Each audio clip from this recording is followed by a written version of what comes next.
It used to be that cost shifting was the way to keep plans in a way that those things were very levelized. Americans just don't have those dollars to provide to the healthcare system out of their paychecks. And with inflation being what it is, it's only gotten worse and not better. So, efficiency, appropriate utilization, outcomes, and data that really drive to meet people where they are and to take big, complicated health plans and humanize it is really where I have put my time and energy in so that at the end of the day, when it comes to benefits, it is a people business. Welcome to Broken Benefits. I'm your host, Lee Lewis, and this is a podcast where we learn from top employer experts on how to fix our broken benefits to save lives, save dollars, and save your talent. Hello, everyone. Welcome back to Broken Benefits. So excited about today's guest. We are joined by Matt Harmon. Matt is a visionary and thought leader and trailblazer within American healthcare. He has over a decade of experience working with one of the big consulting firms and another decade plus of experience running health benefits at two of the largest retailers in the country, where he managed multi-$100 million budgets across many tens of thousands of lives. And so excited to be able to bring him on to talk about his experience. But of course, running a big health plan is not that big of a deal. What really separates Matt is that he was able to flatten trend for multiple years without cost shifting, saving tens of millions of dollars in accumulated EBITDA and value for his companies, and making life easier for the families that worked for him. And so we're so excited to hear his stories. Matt, welcome to the show. Thanks, Lee. Great to be here with you. Kind of the first thing, Matt, if you wouldn't mind telling us a little bit about your background and some of the health plans that you helped to run. Yeah, so I've been in benefits for almost 30 years. So I've seen the good, the bad, and the ugly. And as we all know, it's evolved and really accelerated over the last decade or so, where things that used to happen over a longer period of time that had more time for intervention now have much less time for intervention. And the ability to keep trend flat or even down has become more difficult. It used to be that cost shifting was the way to keep plans in a way that those things were very levelized. Americans just don't have those dollars to provide to the healthcare system out of their paychecks. And with inflation being what it is, it's only gotten worse and not better. So, efficiency, appropriate utilization, outcomes, and data that really drive to meet people where they are and to take big, complicated health plans and humanize it is really where I have put my time and energy in so that at the end of the day, when it comes to benefits, it is a people business. If those individuals that are consuming don't get it, don't use it, and aren't good stewards of it, you're not going to have a great outcome. So that is the single most important thing that I've learned within the space. Matt, you had a lot of other peers that would have seen you getting good results and knew that kind of taking action helped them out a lot. What is it that prevents a lot of benefits leaders from doing just that? Why don't all benefits leaders follow the same course? Yeah, it's not easy. There's a lot of political and industry and other things that are going on that can affect someone's ability to come in and make changes. It could be the culture of the organization. It can be a resistance to change amongst local management. It could be the actual employee population themselves. So it's a very complicated um, proposal to have someone come in with something that has so many variables and so many employees and so many moving pieces and broker change. And what I'm going to say now is the most important. It might be different, it might be harder, but everyone needs to get on that cadence of making positive change, whether it takes a year or 5 years. If you never start, you'll never finish, right? And if you don't have a map to your destination, you'll wind up somewhere else. So for those out there that are listening that feel like, hey, I am always up against so many different things that I can't possibly make change, so I give up. If you never start, you will never finish. And it is in the best interest to work at the actual rate of speed that is comfortable and digestible for your people and your organization. Now, that might mean different paces, but outcomes should still be the same. That might mean in one organization, it's a 3-year ordeal, in another, it's a 5, and that's okay. What, in your mind, do you feel is the biggest difference between the way that you approached the problem and sort of what the status quo was, or what the industry sort of wanted you to do? Yeah, I think that the industry has been, quite frankly, able to say, well, this is how healthcare works, so we can't change it. Or it's been this way forever, so we've just accepted it. You can never accept status quo. If you think about the way businesses look at things, they expect things to change on a quarter or an annual basis, and they expect to have measurable data. I think a lot of people in healthcare will say healthcare is complicated. It'll take a really long time to see results, and we don't know if it's cause and effect, so we're just not going to measure it that way. Well, Mhm. the rest of America, the rest of businesses, and in quite in fact, people who are consuming benefits consume it as a consumer. And so I think shifting that view of that healthcare is complicated and we don't know how to really measure it and put it in a framework that is really in two lanes. How do businesses measure it and how do people measure it is super important so that in everything you do or everything you bring to the table, you need an equal voice and share of how does this impact the company and how does this impact, most importantly, the employees and their families when they go to consume it. Everyone, now just a quick word from today's sponsor.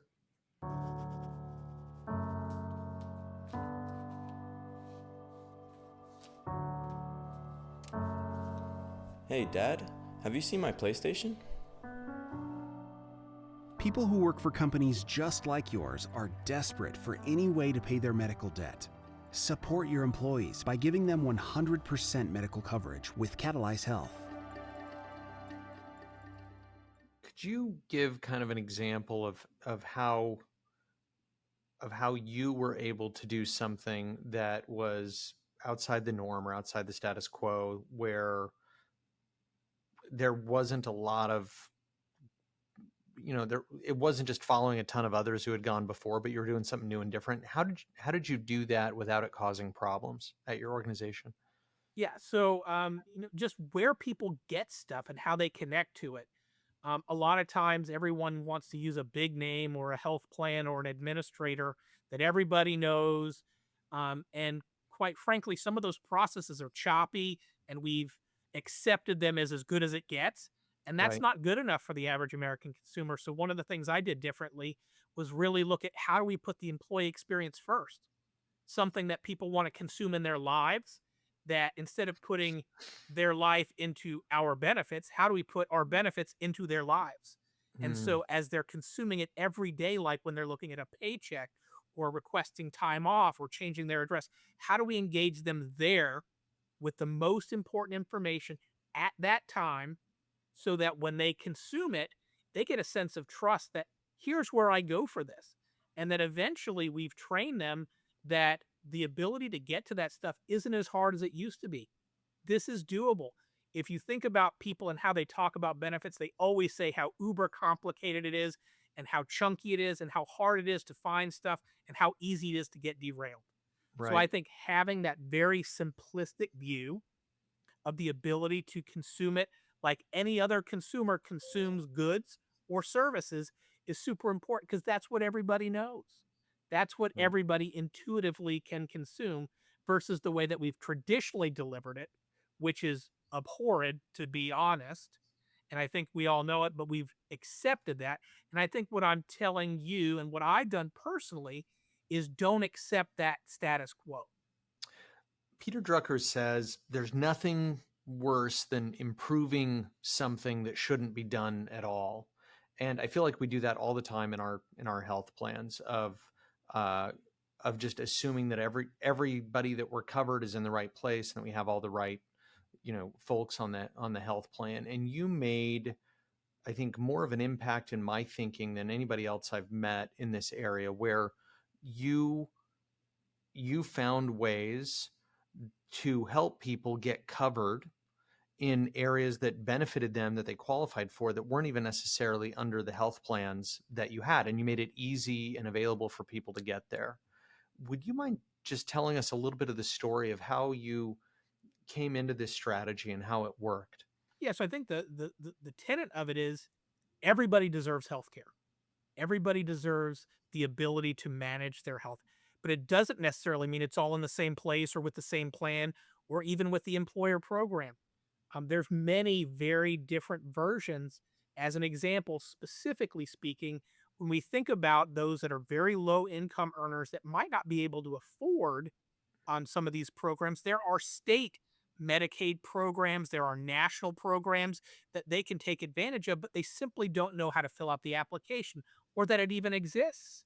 Right. And so the ability, and this is also with things like CHIP, when you might have a child of a grandfather who is working at a company but doesn't realize that there's a program available to them.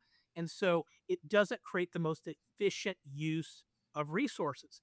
And so when you Hmm. think about it, if you can put the people where they should be, where they're getting the best and most efficient coverage, that helps those that are on a, let's say, employer sponsored program get the most value out of what they're doing.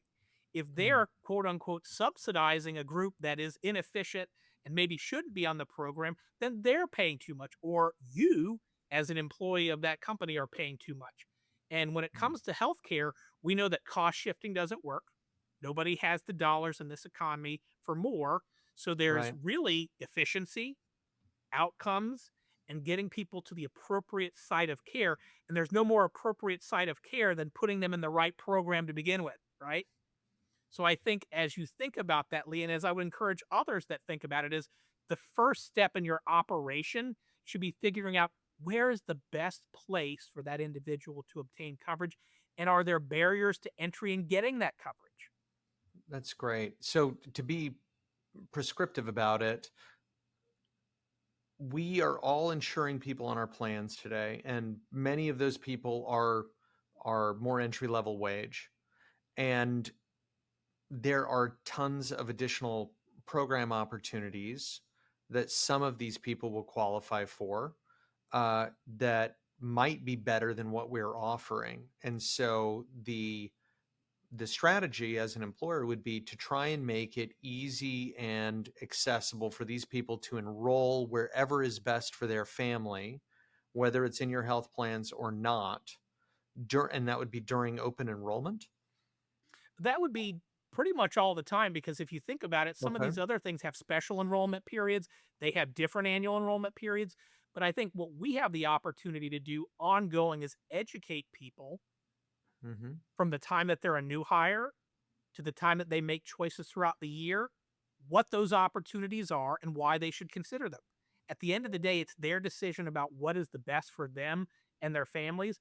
But absent that education, they have no idea. It's way too complicated for them to try and consume. If we talk about the people on this podcast, the professionals, even we struggle sometimes with the complexity of our own system that we've kind of put a part in creating. Imagine Hmm. an average Joe or Jane who really has no idea how it operates. There's no way they're going to navigate to that best without some form of help. And so it's incumbent on us to create visibility, transparency to what those things might be. Because absent of that, we already know what the results will be. They will pick a less efficient than optimal path, which won't be better for them and won't be better for the whole slice of the pie. How did you get your enrollment tool to integrate these different offerings, or did the enrollment tool already have it figured out and just give it to you? Well, I think we all know no enrollment tool has it 100% figured out. And Okay. so it was more of a build it and they will Okay. come. And that's the extent that you have everybody who needs to have this fundamental understanding. Everybody needs to make a decision. So you get everybody to the table to make that decision. So culturally and with your people, you have to help them understand this is an important decision that you owe it to yourselves and your family to at least come to the table and make a decision of, do I want? And if I do, where do I want it from? And which is the right one that provides? So I think that is the fundamental premise of making sure people make at least a conscious decision. If people aren't making a conscious decision, then what's going to happen is what is imposed upon them. And that is never going to be the optimal result. Let's talk about the engagement strategies that you used. You found some really creative ways to engage people. Could you talk a little bit about how, what the situation was before you were engaging people and why you needed to change something, and then what you put in place to get an outsized improvement? Yeah, I think, let's be honest, people run away from benefits. It's because it's complicated. Yeah. So naturally, they don't want to deal with it. Okay. So they'll only deal with it that once a year that you make them do it. But again, if you put it in their lives as something that has an impact to them through an app that they can get into, and it's right there in front of them. They don't have to do anything special. It's the same place they get their paycheck. It's the same place they put in PTO. It's the same thing when they go in there for almost anything. It's just then part of the culture and part of the DNA. And once they get in there, and you have them, then you have the ability to share with them the next best dollar they can spend or the next best thing that they can do for themselves and their families. But until that, I think we all historically know people went out once a year when they had to. So you have to bring them into the fold, and you have to keep them not once, not even twice, but almost every single week doing something with respect to engaging in those potential programs. That is the only way that you build outsized engagement. Plus, once you get them there, you have to keep them there. So think of some of the programs we put out there. You have Okay. to take barriers and remove them. So here's an example. I mentioned surgery, but what if it's digital or musculoskeletal? I can't afford to go see a physical therapist. So Right. I'm just not going to do it, and I'm going to get worse, and eventually I'm going to need back surgery. Right. But if I know that there's an opportunity to do it with no cost, then I'm going to attempt to do that. And what most people don't realize is those that actually do their physical therapy, a lot of them get better. So I think Right. putting that, what I call in the South, the hay where the goat can get it, is Okay. really putting those tools within reach of your people and meeting them where they are in a way that doesn't create a barrier or friction. It actually removes those. And then the unique thing that happens after that, Lee, is after they consume it, they got to go tell all their friends about it. I had this Yeah. great tool that helped me. I feel better, didn't cost me anything. And now I have a coach that looks out for me. This is a great place to be. Okay, there's a lot to unpack here. So the principles I'm hearing is, hey, if we need to engage people, we need to get them a tool that is really useful, that is at their level and gives them what they need when they need it. A lot of benefits managers, I think, will say, look, I've got 5 great programs that help different kinds of people with different needs. Unfortunately, each of them kind of has its own user experience or its own app or platform. Uh, and even if I had all 5 of them together, there might still only be 1 in 10 people is going to be able to use that at any given time. So, what answer would you give there in terms of how do you make it simple and easy so people aren't overwhelmed? So if you think about the iPhone, Yeah. when a kid picks up the iPhone, they know how to use it. It's tile based, it's simple. You click on it and you go. I put in the same stuff personally with benefits to make it that intuitive and that easy, where it removes the need to sign on or have another password so you can legitimately get to where you're going without becoming derailed. And oh, by the way, if you need a human being to help you with that, they're available right in that same tool. And once people Mm. go to the same place for their paycheck and they wind up going there for everything, it is by happenstance they're going to run into some of these other things that they didn't know were there. How many of us have had people in our organizations write a letter saying, it'd be great if so and so provided this benefit? And we go, oh, we do provide that benefit. But we must have Oh, done such a terrible job communicating it, they didn't know. And again, that goes to the adage: if the tree fell in the woods and didn't make a noise, did it actually fall? We have to make it more accessible, and we can't be satisfied with the way it's been done in the past. We have to be at a consumer grade experience. I love that. How do we, or better said, you just mentioned that when people are in their daily lives, if they're busy with one thing or another, if we can insert a tool into that regular stream, or for a need that they have on a recurring basis, people use it. Uh, how would a humble benefits manager say, hey, I'm going to build an app that includes all of our payroll stuff? Because that's managed by payroll, right? Or includes stuff from retirement. Also, that's another department. I mean, it seems like it'd be kind of a lot to assume that just the benefits manager could create something that would impact the whole organization. Yeah, it takes a village. There's no doubt about it. But what I want to instill in everybody here today is it's an iterative process. It's not going to happen overnight, and that's okay. It's going to take a lot of partnership. I partnered with payroll to get those things in place. And I didn't put in all those things in day one. It was an iterative process where we said, what are our people clicking on, or what are they telling us that they need most next? And how do we put that in the line so that over the next couple of years, we're going to make this bigger and better? So what I would do is recycle products we already had, spend that we already had, and repurpose it to do those things of what our people were telling us. And it was okay that it wasn't perfect day one, because first it was payroll, and then it was a 503B charity that people were not getting their money quickly because they had to go to some place that the email was getting dropped off, and we learned about our processes and where they fell down. So over years, you're going to see this great opportunity. So if you sit down and you make a strategic plan of, at the end of the day, I want our people to have one place to go so that they're at their kid's soccer game, and whether they need to take Timmy to the emergency room, or they need to see their 401k balance, or they need to put in for time off, or they need to do an expense report, they know all I got to go is doing here, Mm, right? But day one, you're not going to be at the final destination. But if you can share with your management team that this is the map of where you're going, then you mm, can get that support along the way to build it incrementally. Where management really doesn't feel good is when you don't have the overall strategy to share with them. Then they don't mm. understand why you want to do this one little thing over here, because it's not part of a larger thing or a bigger picture. So my Okay. encouragement to those groups is see what you have in your inventory, see how you can create a minimum viable product with what you have. That's a Okay. give without an ask, meaning you're giving something to the organization without even asking for something extra.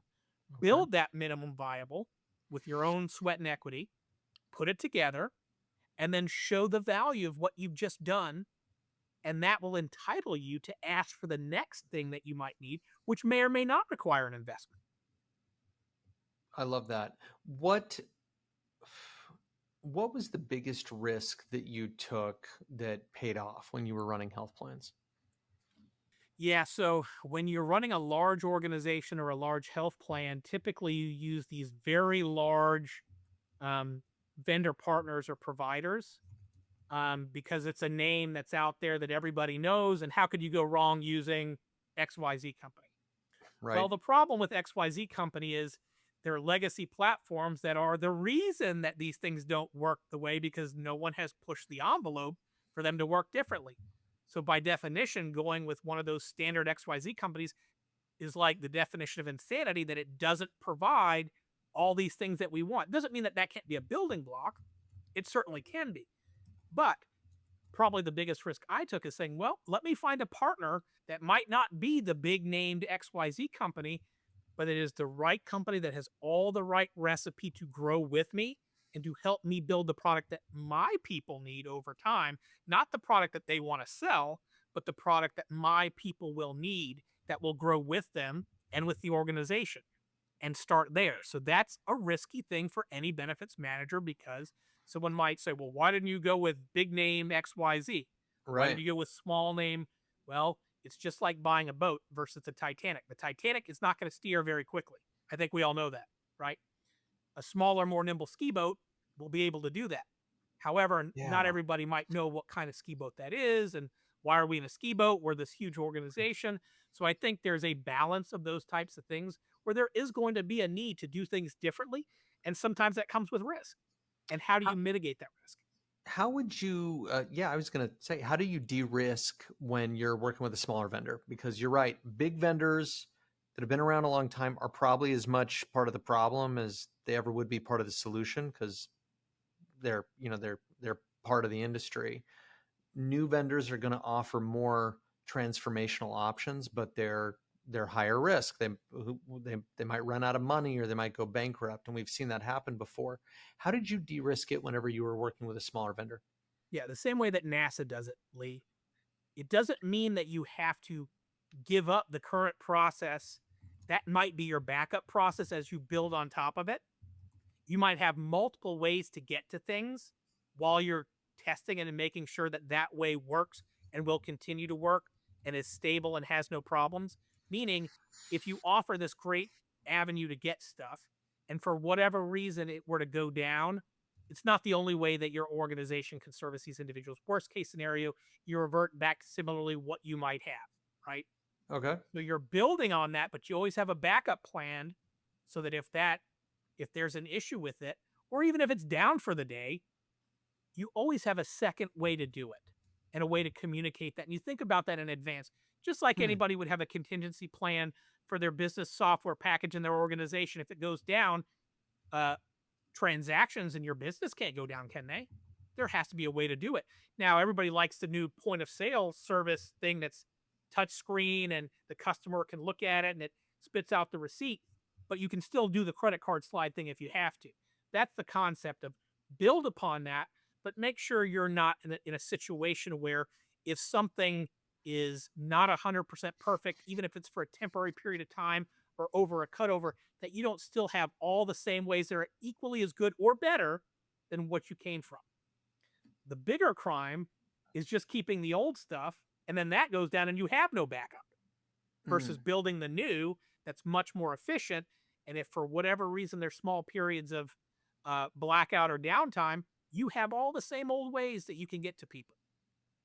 So when working with a smaller vendor, de-risk it by making sure that it's not a bottleneck on a core function, but that you have redundant backups or that you have a contingency plan in place so that if something goes wrong, you're able to pivot quickly.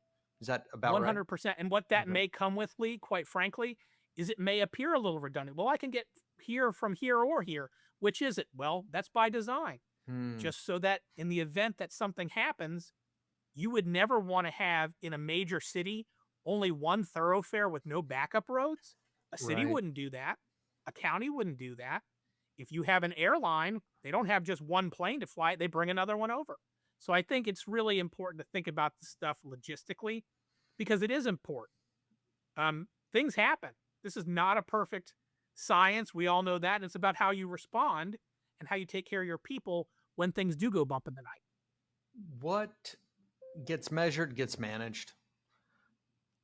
You're running a health plan. What are the critical KPIs that I should be following or that you followed in order to measure how your health plan was doing to get good results? Yeah. So think about it. First of all, we talked about who's in the health plan are the right people, right? So you establish a baseline of how many people should be in the plan and how many people should. If you have 10% that shouldn't be in the plan, that's 10% right there. So always Okay. start there. And then your dependent ratio. Do you have the right number of dependents or have a bunch jumped on that shouldn't be there? That can make a huge difference. So when you get to that basic KPI, it's the cost per plan member, whether you're Okay. growing or shrinking. You want to measure that because that is going to really equate to how efficient you're being. And sometimes people will say, and I'll never forget this, um, plan was flat. And I said, well, we do a great job. And the business owner said, well, yeah, but you said you saved 10%. How can that be? If it's flat, shouldn't it be negative 10%? And I said, our head count in the plan grew by 10% because the organization grew by 10%. So Mm, if I didn't have that statistic to share, that executive would have gotten the better of the conversation and I'd have had no leg to stand on. So right. you have to understand how do you break it down to share those components? And then what is the rest of the market doing? If Okay. a consultant says or a huge group says it's a 7% trend, you need to be able to say the market is at 7, we're at 5, we beat the market by 2% and here's how we did it, right? Right. And then you got to go back, you got to have that baseline because if you don't have a baseline, you don't know where you're measuring from. And just to put a fine point on this, We got to look at the cost of our health plan on a per member basis, because if you fluctuate your head count, it could make it look like your costs went up when you're saving money, Yeah. or vice versa. And then we need to be looking at, I'm guessing, the allowed amount, right? Because a lot of people be like, "Oh, we did great. We had flat trend last year." Oh, really? Your costs were flat? Well, what we paid was flat because we tripled the deductible on people. It's like, no, that's just cost shifting. You haven't actually managed anything. Am I thinking about that Ex- right? exactly. And then on the same side, Lee, you might actually be doing a really good job where your costs went up, but you would have to be able to go say, well, our normal average group of claimants was on par. However, we had two hemophiliacs that came in and they were $2 million a piece. And so that's what's throwing us out of whack. Mm, If you're unable to show that to your management team, they're going to just think costs went up and you're doing a poor job. So you have to have those metrics on both sides of the equation, not right, just for staying flat or going down. You have to be able to explain why things went up. And it may be that you did a great job, but you can't control whether you hired a hemophiliac or not.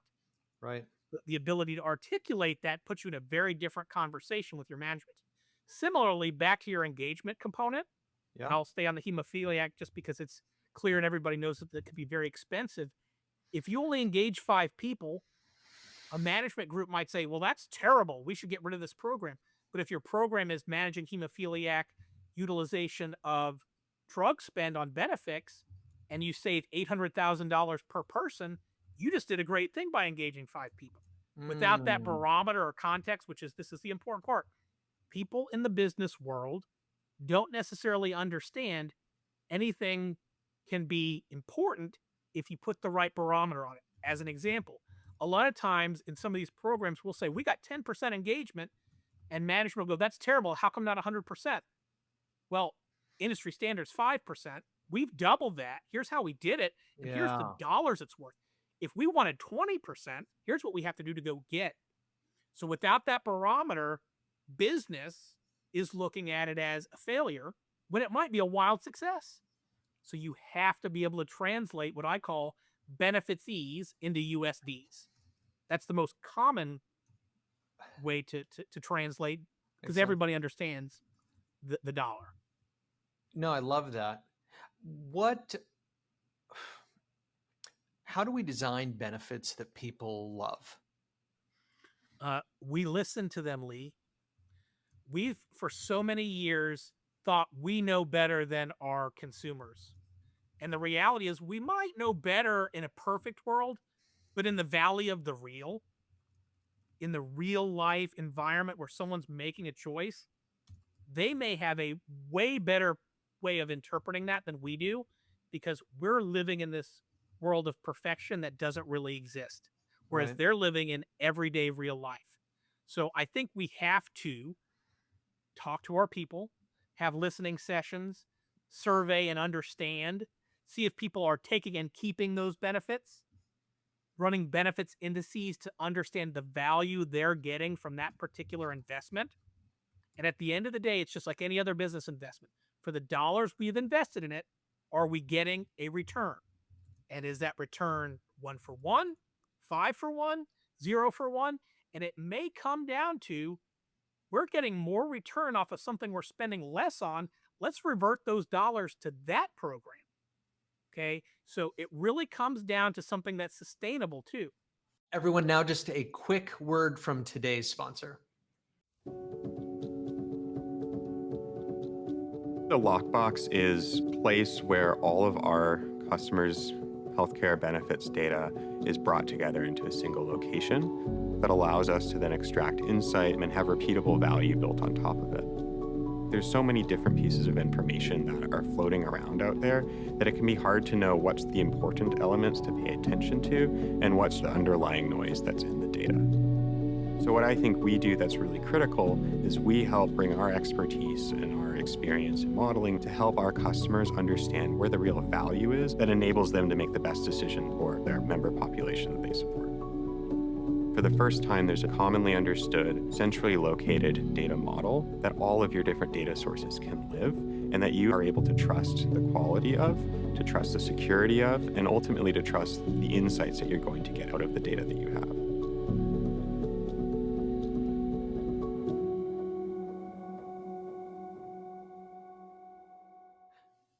rewind 5 or 10 years, you're starting to do these communication sessions. You're, I'm guessing, holding panels and doing surveys with your population. What were the biggest aha moments, or the single, or if you had more than one, where you were speaking to some people and you learned something amazing? Yeah. So here's what I learned, and it was an epiphany midstream. I always thought when you're looking at a benefits package, more is better. Wow, we've got all these great benefits. And in fact, when you went out and talked to people, well, what if we had this type of benefit? They go, oh, yeah, I'll take that. Well, that's like being at the Sizzler and going, you want to have another roll? Yeah, sounds great. Sure. However, we didn't tell our people is, hey, would you rather have the roll or would you rather have the steak? Because you can't have both. That's a Ah, conversation we didn't have. And so we wound up just adding and okay. never subtracting. What we ultimately owe it to ourselves and to our people to do is to help dialogue on what is the most valuable thing per dollar we could provide them Mm, and give them the insight to say, you can't have everything. We are a business that has to be profitable. And I think everybody out there in TV land would understand, especially in today's hyperinflationary, uncertain market, that there is yeah. a limited amount of discretionary effort and dollars to put towards this stuff. And so it's our job to optimize and maximize that. And the only way to truly understand if we're serving our customers is to make sure they understand they can have A or B, but not both, or they can have B and C, but not D. And that is How a would you different have conversation. that? How would you have that conversation? That's like really nuanced. And you had 70,000 employees, 50,000 employees at different stops. How did you get into that level of nuance? When you start to, there's probably 3 or 4 different things that I would use to triangulate that. Still Okay. the same sessions that you're having, going Okay. out to facilities, asking people face to face and making that distinction for them Okay. and really calling that out because that was our error not sharing that information, not theirs. They're Right. human beings who go, You're going to give me more, I'll take more." And Right. so that's one part of it. Also, putting that in survey form and these great ways that people consume their stuff where we know they're there and they're answering and we've got them engaged and they're answering the questions that we ask them. It's just like any satisfaction survey, though, Lee. If you ask the wrong question, you get the wrong answer. So you have Totally. to reframe the question of would you rather have no deductible or would you rather have this? Or are you more in the so it starts to become nuanced in everything you do, in every engagement that you have. And then when you start to realize that there is some span that people want and they don't want to choose, they want to have the choice once they have the plan. That's where some of these new plans are coming in, where with one of these true new consumer driven plans, they can choose to go to a particular doctor, but it might Sure. cost them more. They can still go Right. to any doctor they want. It used to be, well, you can only go to this one or this one. Now they're making that decision on the fly. And it might be today they just got to go see Dr. Smith, but Okay. tomorrow when they have another need and they don't know their doctor, they're okay with Dr. Jimenez. They don't care. What other business principles, or business principles generally, do we apply in all other areas of our lives and business, but we don't apply to healthcare, but should? Yeah, so I think for years we've all made excuses that healthcare is different and it has a long tail and there's too many moving pieces. So we can't possibly measure all these things or truly say if there is a return on the investment. And that's been an excuse not to go do the best job we could or Hmm. push those in the industry that hold the cards to do a better job. And we, as benefit managers, own that. We have to go push those providers to say, our organizations are looking at this as an ROI, just like they do if they put in a factory and they want to see how many widgets that factory is producing, how many dollars they're gaining for the dollars they've invested. They Right. need the same thing from healthcare. And the reality is, it's really hard for a business owner to say, oh, yeah, let me put in another health plan, Lee, when I don't know what the first one is doing and if I'm getting Right. my investment out of that. So that's what gets this pause from management that we all hate to see, where we look over and we go, we've got this great idea. And they say, I don't know. We still don't, we're still not 100% on whether we're getting the right things over here. So I think my advice is to push the envelope to get the basics first. Back to those basic KPIs. Are you driving the right general results? Then when you layer something on top of it, do you have a baseline where you can say, here's where we are today, here's where the industry is, and here's what our opportunity is, and here's what it's worth? Because if you don't have that barometer for people, you're just saying more, more, more. That's all they hear.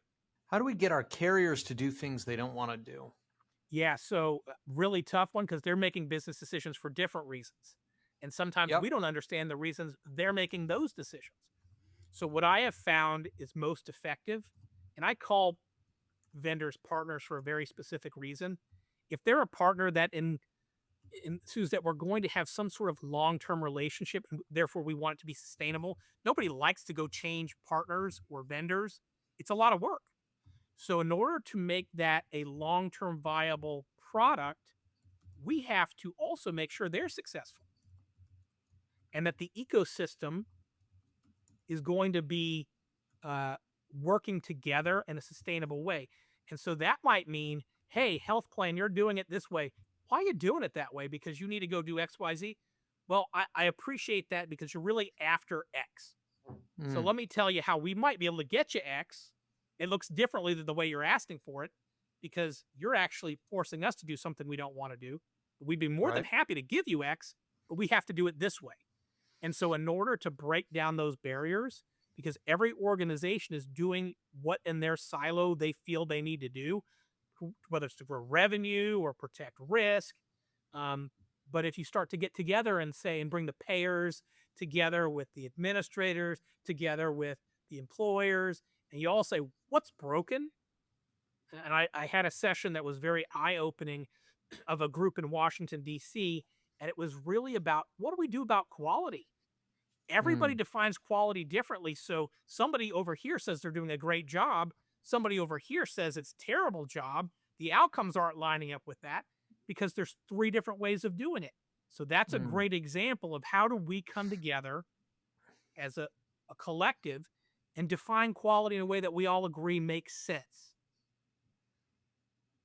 If you're giving advice now to your younger self at the start of your career, what are three things that you'd want to share? I would want to tell you it's great to be excited and to get out there and to make change, but there's a balance to making change that you have to be very intentional. And so the first thing that I would do when I was younger was go out and make change. And it was insular, it was one thing: make a strategy, make a 3 to 5 year plan, vet that plan with your partners and your business. Because if you, this is one thing that has made me very successful, is if you make that plan and you get buy-in on that plan, let's call it a 3 year plan, you're not fighting the battle every year for a new strategy. You've got the buy-in on the strategy and the map. Every year you're having a Mm, conversation about how did it go? Did we achieve it the way we thought we would? Do we need to turn up the dial, turn down the dial? And so you're not having those landmark conversations and battles every year to get people on board. You've got them on board once, mm, and now you're checking status across 3 years. And it might be something as simple as we wanted to be full replacement, consumer driven in 3 years. We were able to do it in two because our people simply did it themselves, or it's going to take 4 years. So now I think we slow this down or speed this up.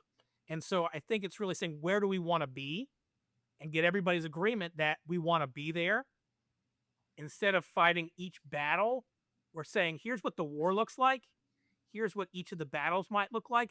And we're going to tell you whether we did really good in that battle or really bad, and then mhm. tell you how we think we need to adjust. And it's a much more common practice in those boardrooms to have conversations that way than it is to have them one at a time. That all they're doing is you're trying to quickly educate them so they can make a decision and move on. That works great to get one thing approved, but it doesn't work great to get a whole strategy or campaign or something that's going to last the duration. I love that. I am so grateful to you for coming today and sharing everything with us. This has been terrific. If people want to reach out to you to engage for different questions or other issues, can they reach you on LinkedIn? 100%. Again, like I Terrific. said, Lee, people in this industry love this stuff. They're more than willing to talk to others. In fact, when I talk to people, I see a younger me and I go, oh, don't do that. Or, Yeah. hey, I learned this lesson the hard way. You don't have to. And we all owe it to ourselves, just like Maslow's hierarchy of needs is once you've got the basics down, then you got to help everybody else, right? It's a Hmm. community. Healthcare is not going to solve itself one person at a time. It's only if we all band together and work really hard at it over a long period of time can we make it better. No, I love that. And for everyone listening, if you enjoyed this, please send it to a friend or a colleague. So grateful to have you here, and we'll catch you next time on Broken Benefits. Thanks. Thanks for joining us on Broken Benefits. If you enjoyed today's episode, please subscribe to our YouTube channel or on your favorite podcasting platform. Also, please share today's show with a friend or colleague. It's free to do, and it helps us spread the message to as many people as possible. Until next time.